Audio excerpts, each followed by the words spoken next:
z kar 21-kratnim širokokotnim zoomom, za snemanjem HD videoposnetkov, za stereo zvokom v 720p resoluciji in z 3-inčnim zaslončkom. Na voljo pa bo v dveh barvah, v črni in rdeči barvi. Torej, tipalo je CCD 14 milijonov točk, 21-kratni optični zoom pa za tokrat že pri 25 mm. Torej, še nekaj širši kot, tudi zajemanje širokokotnih posnetkov je kar v trendu in zaželjeno pri končnih uporabnikih.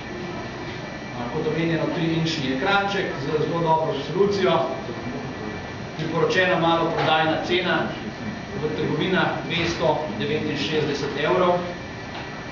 Omenil bi še dve novosti, ki nista posebej izpostavljeni na sami prezentaciji, boste pa, ko boste preizkušali aparate, jih lahko živo opazili.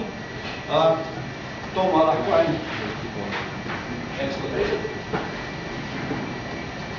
Torej, oba aparata, ultrazoom razreda in L120 in kasneje, ko pa si pogledali tudi iz P segmenta, imata poleg gumbka, zoom gumbka tle, ki smo vajeni na sprožilcu, po novem funkcijo tudi, da imata še dodatni zoom gumbek na samem ohišju aparata.